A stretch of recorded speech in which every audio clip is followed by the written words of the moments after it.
All right, so since this is probably a topic that all of us are pretty familiar with, I'm hoping we can have a lot of discussion. I am planning on guiding us through this using the questions in the book, as well as kind of the outline that he set forth. I don't have PowerPoints. Instead, I ask that you kind of try to put yourself there with us. Let's imagine that we're walking with Jesus as he goes through this and kind of try to have that mindset and to put ourselves there. So, as we start chapter 23, it kind of starts in a weird spot, right? So, it starts with him going to Pilate. What has happened right before this?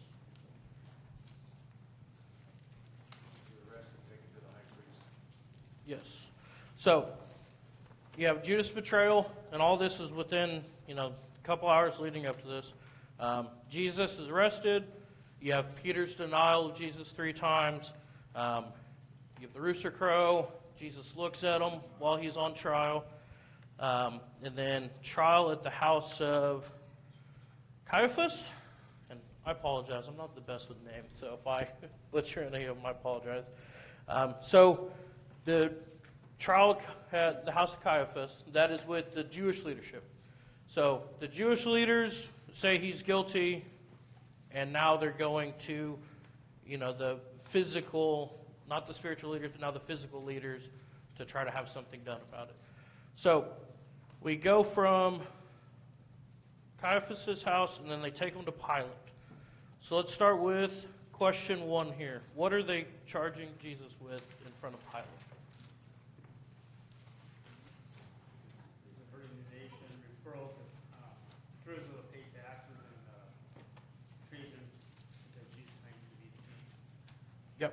So, subverting the nation, refusing to pay taxes to Caesar, and then they're claiming that it's treason because he's claiming to be a king.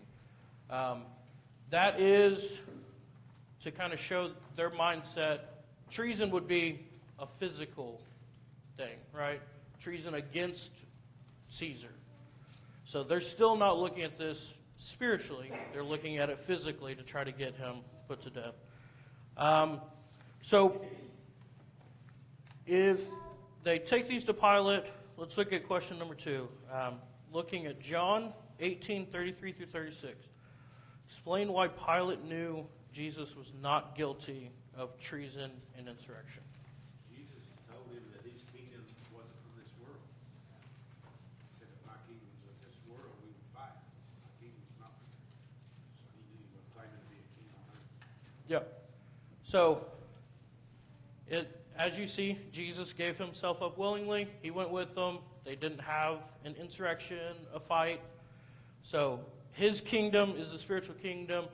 How does that make Pilate feel? Is he worried about the spiritual kingdom? Nope. You're not fighting me? You're good. So, we go through that, and then, Pilate says, I don't find any guilt with him. And then, where does he go from Pilate? Goes to Herod. So, thinking of the last lesson, why is Herod in town? Why would this be? It was the Passover. He's celebrating the Passover at that time. And the reason Jesus was sent there was because that was the area that he was the governor of. Yep. So they went from Caesar and Pilate, then they're going to go to kind of the local government. He's in town for the Passover, so he sends them over to Herod. So let's look at question 4. Why is Herod going to be glad to see Jesus? He's hoping to see a miracle. Yeah, I mean, kind of everybody at that time, all multitude of crowds came out for his triumphal entry. Everybody is seeing miracles. Herod wants to see one as well. So again, pointing to the physical things, he wants to see what Jesus can do. He's not necessarily understanding who Jesus is in his entirety. Do we have any background for Herod? Yes. Okay. His father set out to kill all that was under two, trying to kill him, but hated Jesus. Yep. So this is kind of the second crack at trying to get someone in that line to kill Jesus. So if you couldn't hear, whenever Herod's father, which was Herod the Great, tried to slay all infants under 2 that would have killed Jesus. And then what was Herod, how does he treat the prophets leading up to this? Is he the one that killed John? Yes. So Herod is the one that put John to death when John accused him of sin, basically for, I believe it was taking his brother's wife. So not necessarily friendly to the prophets. I imagine that, the Jewish leadership was probably feeling pretty good at this point. They're like, oh, we're going to Herod? He has a history. So when interrogating Jesus, with all of the crimes that, are levied against him, the result of any of them being death, what does Jesus do? Do you have something? I was just going to say, one of the most glaring things to me about the trial of Jesus, he wasn't represented by any counsel. Any law student, first-year law student could have had this thing appealed as soon as Pilate, or dismissed as soon as Pilate declared him innocent. And there was nobody there to do that for him.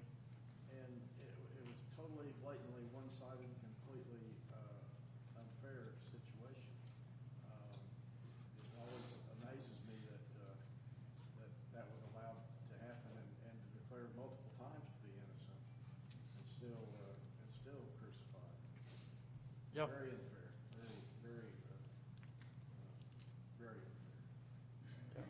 And even with, the one-sidedness of it, Jesus is taken in front of Herod, and then Jesus says what when interrogated by Herod? Nothing. How difficult do you think that is for most people in interrogation to say nothing? Especially when you're charged with several things that could put you to death. I mean, we've probably all seen, different documentaries and police interrogation documentaries, and the one thing that trips most people up is, they are uncomfortable with the silence, and they have to say something, and then they end up confessing to something, whether they wanted to or not. So Jesus, has the understanding and the knowledge of how all this is going to go, and says nothing. So then, at this point, Jesus goes in front of the Jewish leadership. Then they take him over to Pilate. Pilate says, I don't find any guilt. Then they go, okay, let's take him over to Herod. And then Herod says, I don't find anything. So then they take him back to Pilate.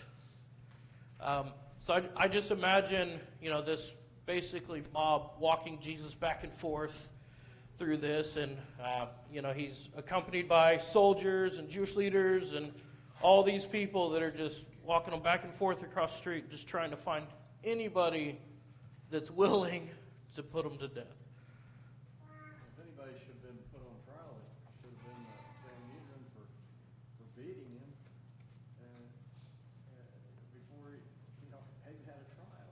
It's amazing to me that in today's courts he would have been exonerated real quick like that, but not in those days. Not in that early days. Yep. All right, so he's taken back over to Pilate. What other comments do we have before we go into the second trial? I think it manifests the clarity of their, subversive motives, their envy. Pilate knew that. And, Herod has no motivation at this point. He doesn't see him as a threat. He sees himself as superior to Jesus, and so he kind of makes him know that and mocks him and stuff,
point.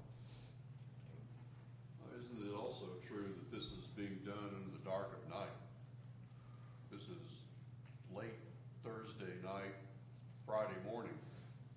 This is not the normal gathering of the people where you would expect most, to have one side or the other. This is a mob,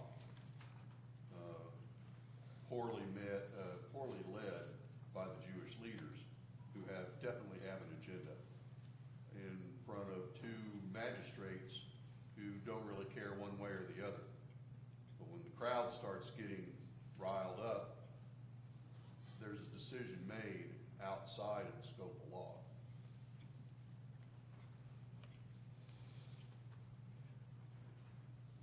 All right, so we go to Jesus is back with Pilate. Let's look at question 6 here. List Pilate's efforts to release Jesus.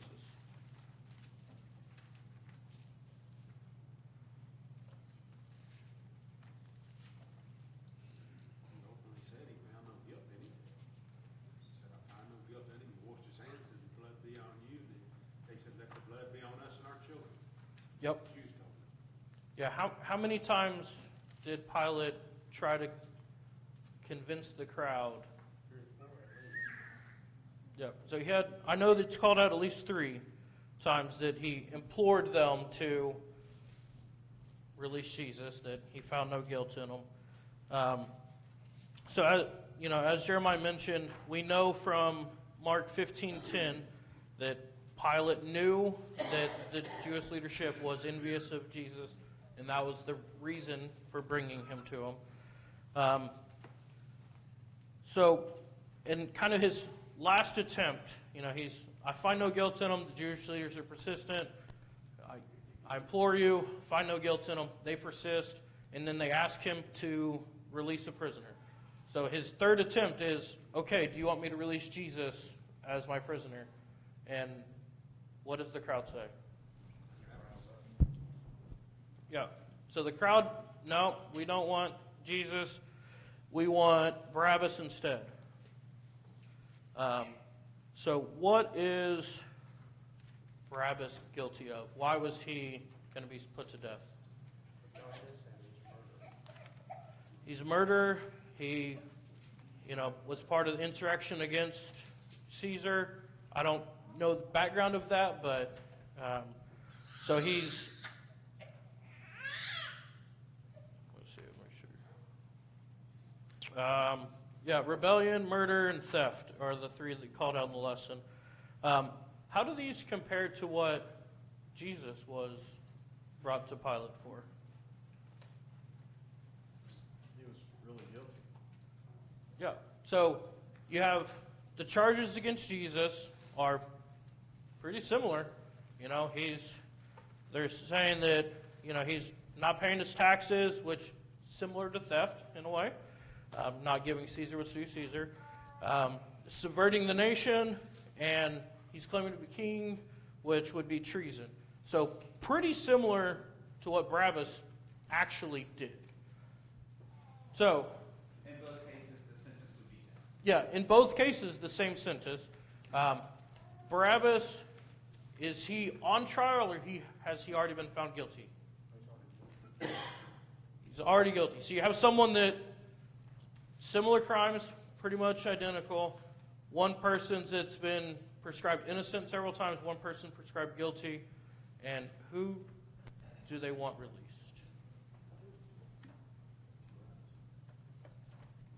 The guilty one. So, why? So, as mentioned, this is early in the morning. As we kind of close out his second trial, the lesson says that we're about 6 a.m. is when the trial ended. So, who would be out and about at 6 a.m. in the dark with the Jewish leadership to be the crowd? All the ones that wanted there to be the crowd. I mean, it's obvious because they were the ones shouting, the loudest and getting the crowd. That was getting them riled up. That'd be like me going to a Dallas game and go see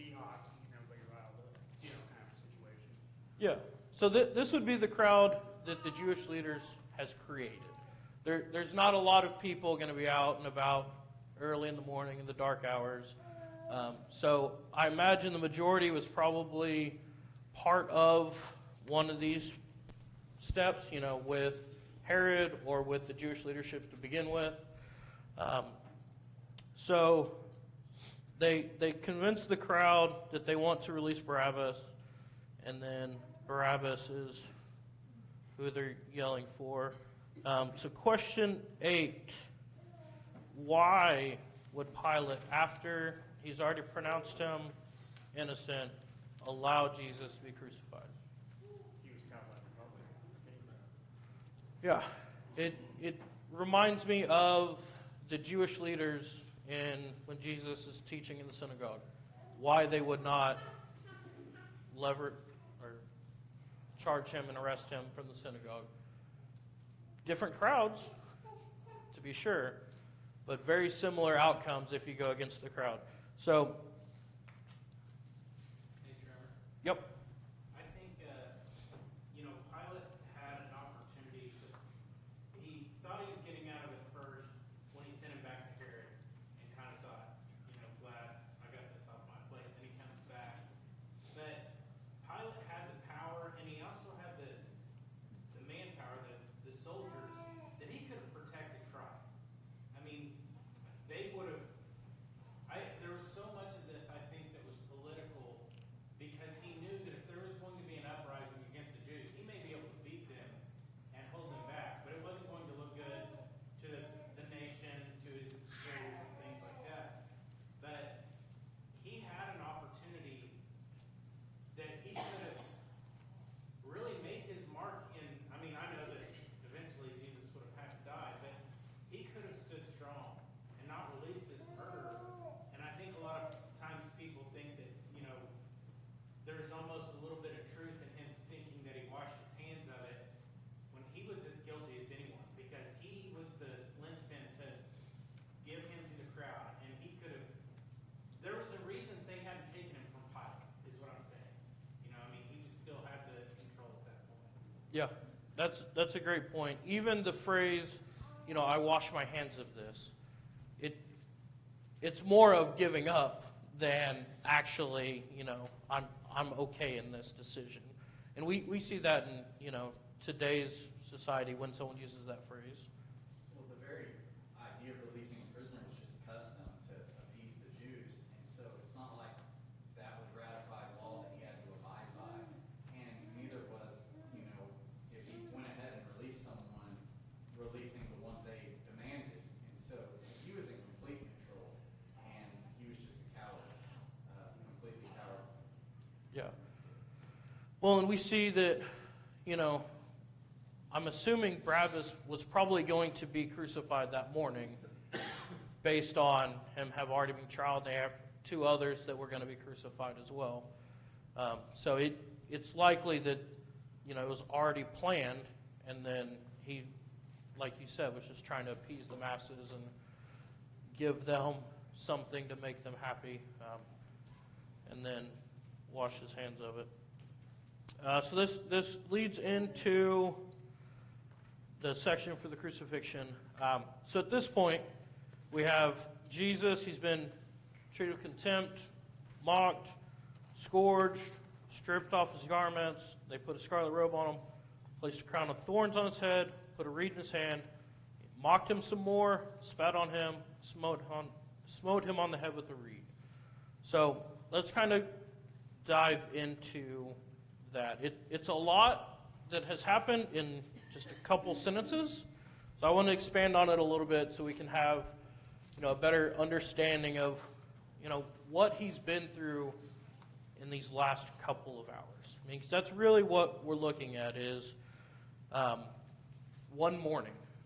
All this has happened. So what does it mean to be scourged? He was whipped. So with a Roman scourging, does anybody know what kind of whip they used? Yeah, bone and glass or something along that line to rip the flesh. Sorry to be graphic, this is the way it is. It ripped the flesh apart, and then when they put the robe on him,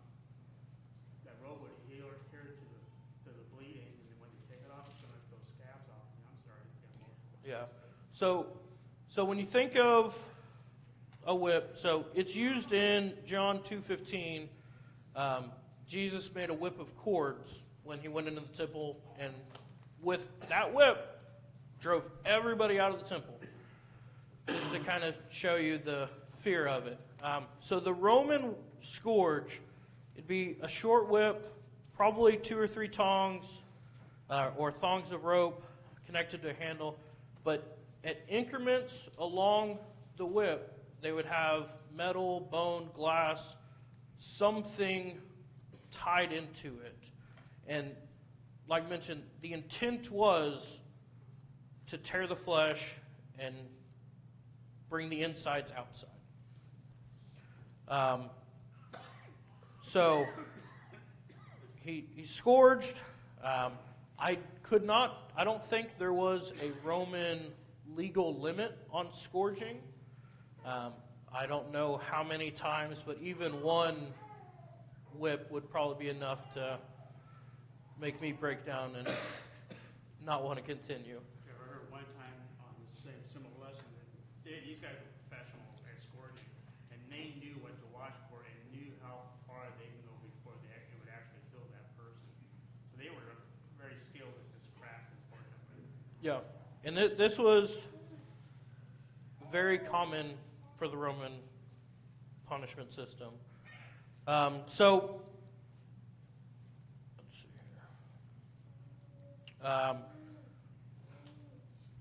here. To kind of speak to how extreme scourging was, do we have any examples of any groups of people that were excluded from it?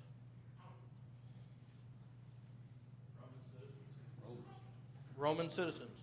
So if you look in Acts 22:25, Paul was about to be scourged, and he just simply asked, is it legal for you to scourge, or I forget the term, scourge or whip a Roman citizen? And it stopped them in their tracks.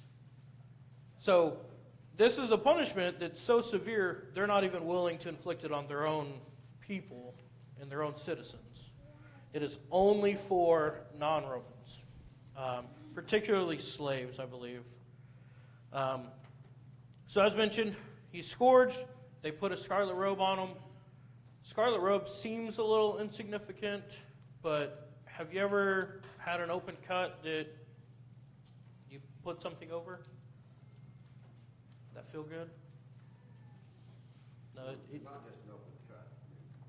The number of lashes taken here was, it was 7, it was 39. The amount of blood, this isn't one cut.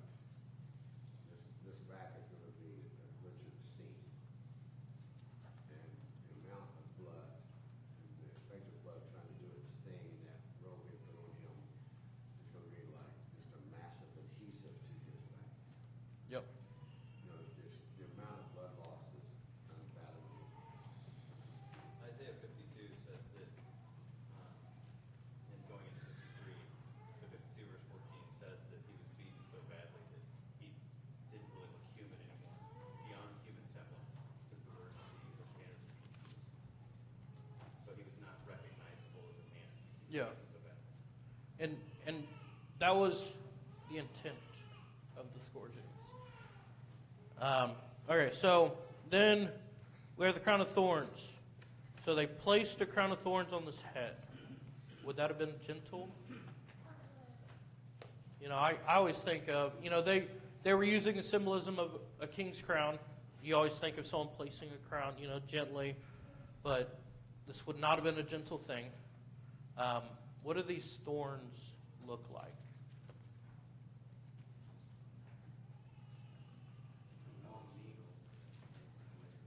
Yeah. Yeah, so they're using, not what we think of today when we get, a thorn in our shoe. They're using, couple inch long thorns that are very sharp to a point, and they're woven all through this crown.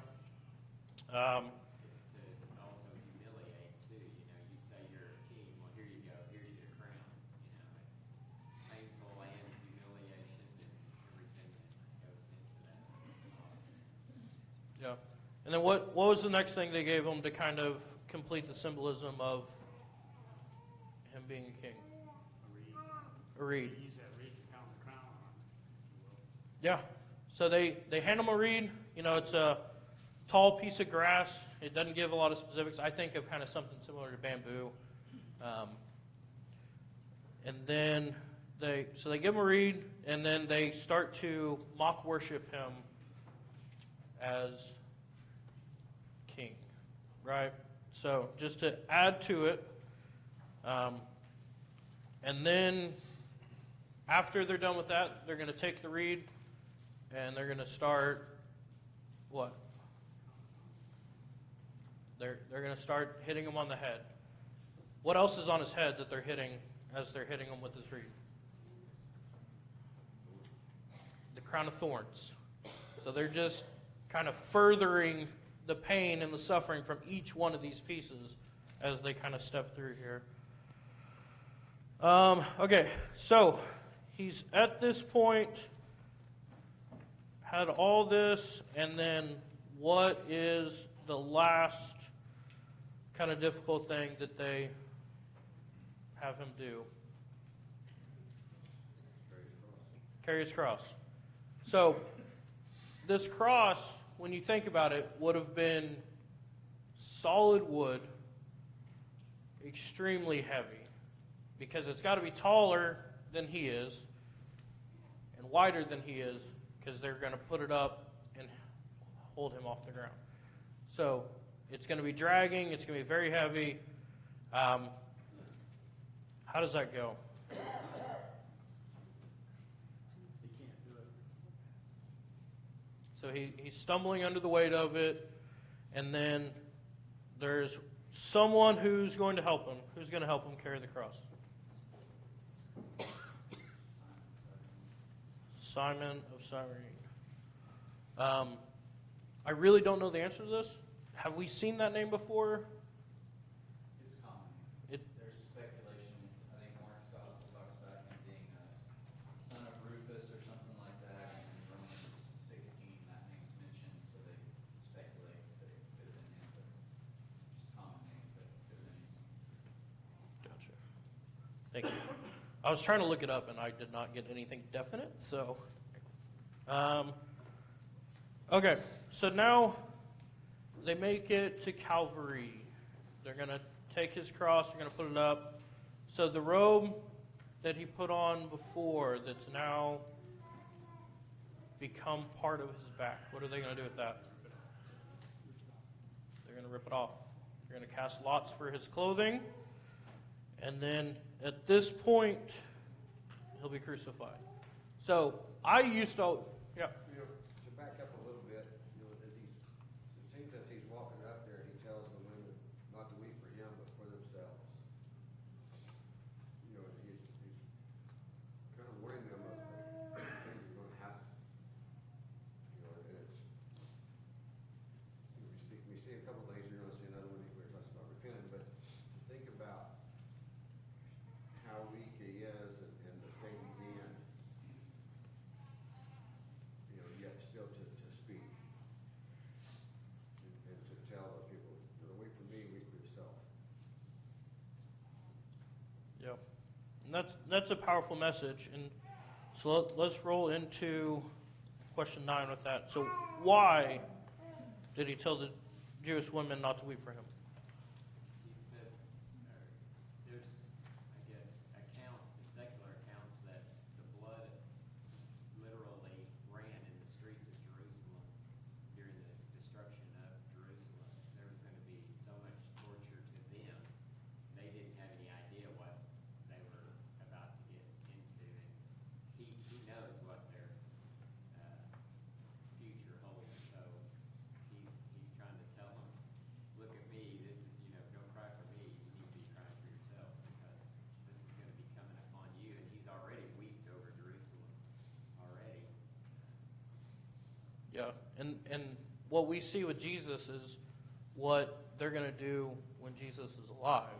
Imagine how much worse it's going to be after his death. All right, so thought I was going to have like extra time at the end, but I'm feeling your pain, Jeremiah. So I'm going to kind of skip a couple things. So the point of crucifixion, by the time you get there, you're intended to be near death. The whole point of scourging is they had someone that was so good at it that they can get you to the point that you're almost dead, but not quite, because they want you to die slowly on the cross. So let's see here. I'm gonna have to skip a couple things. All right, so let's do question 10. In what sense did the Jews not know what they're doing when they crucified Jesus?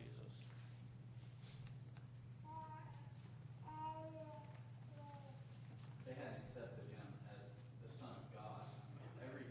They knew that this was all unjust, and he had done nothing deserving of death in the degree that they had claimed.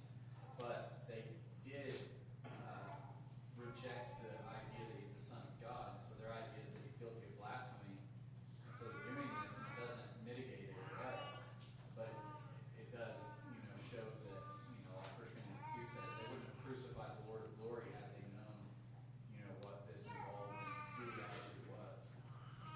So it's an ignorance to a degree that they still need forgiveness of and repentance of. Yep. So they don't fully grasp the gravity of the situation.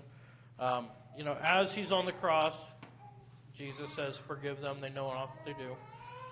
So looking at question 11 here, when and how did God answer Jesus' prayer to forgive these men? In Acts 2, when they repented, they were baptized. Yep. So the act of crucifying him also provided their ability to be forgiven through his blood with baptism, repentance, and, at that point then they're going to say, yes, it was Jesus. They understand and are willing to accept that they weren't before the crucifixion.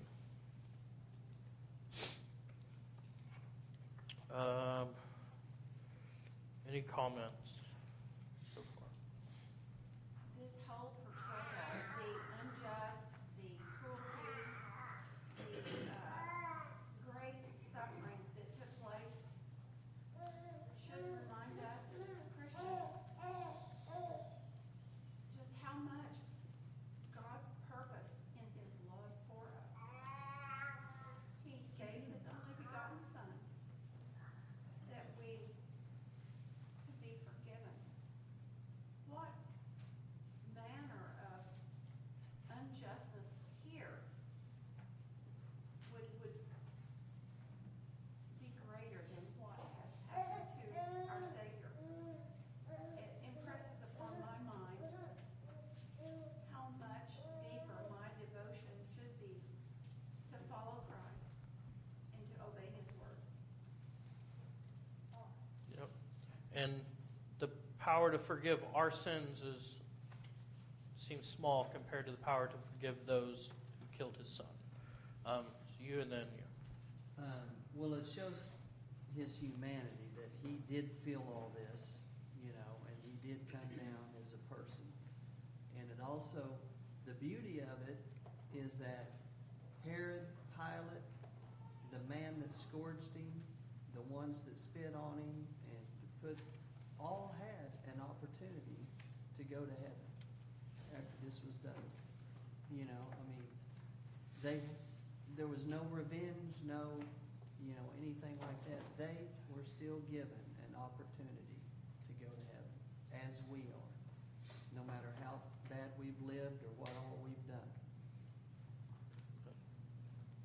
I read somewhere that most of the time the people didn't even make it out of the scourging process that have died just from the blood loss.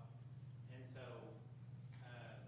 the fact that he was able to make it there was already a feat. But one of the big things about crucifixion, besides the pain, is the humiliation.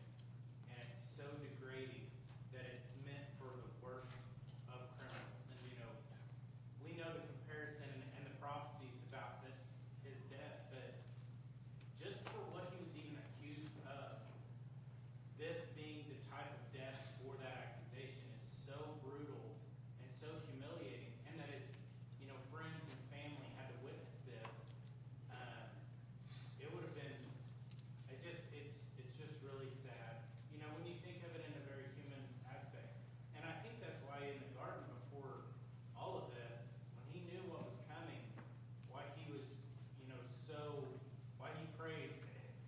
there's a way to let this cup pass, not my will, but he knew the pain was going to be bad. Worse than anything we can really relate. That's a great point. I am definitely going to run out of time. So, sorry, Jeremiah. So let's touch on kind of the last couple questions in the book on the denominational error. So it kind of ties in with 13, then we'll transition to the last couple questions. What evidence exists to show that the thief on the cross had faith and repentance?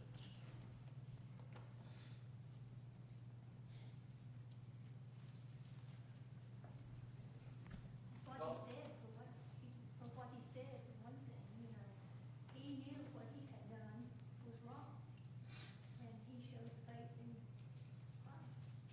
Yep. And he even admitted on the cross that this is what's due me for my actions. We said, right above Jesus is a sign that says the King of the Jews, and people don't believe that. And then he says, remember me when you come into your kingdom. He believed it. At that point, he was convinced fully that this is the king. Now, it doesn't necessarily mean that he knew everything about the kingdom, that it wasn't physical, but he believed it.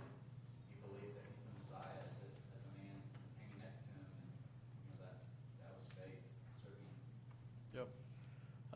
Okay, so let's do the last couple questions, and we're probably going to be out of time. So there's a lot of confusion in this with denominationalism and some assumptions that are made for various points.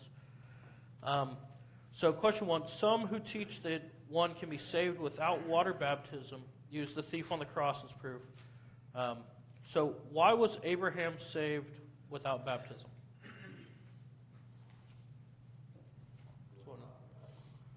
Yeah, so Abraham is Old Testament.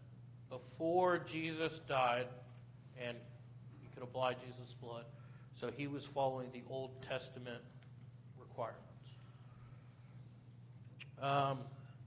Why could the thief be saved without believing Jesus was raised from the dead?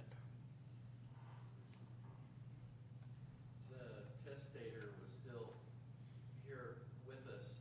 That, if you have a will and you have a testament, that doesn't go into effect until you die, and then it's enacted, and that's the law. But while that person is still, among the living, they have the right to do as they wish, and he was in that situation. Yep. What Chairman I just stated about the comment that he made him understand that he's right beside him. He's going to physically die, but he said, "Remember me." Well, if he doesn't believe in that, how does he expect him to remember? He did have faith in his resurrection. Yep. All right. So, do we know if the thief was baptized or not? We don't know if prior to John's baptism was being done quite a bit to several, so we don't know if he had as far as baptism for the remission of sins at that time. Yeah. So, in order to use this for the denominational view, it's assuming that he hasn't, but we're not provided anything, and we're going to stay silent where the Bible is silent. All right, let's do one last comment, then we're done. Promise. Nope. All right. Thank everybody for your time, and sorry we didn't quite finish her up, but I think we had some great discussion.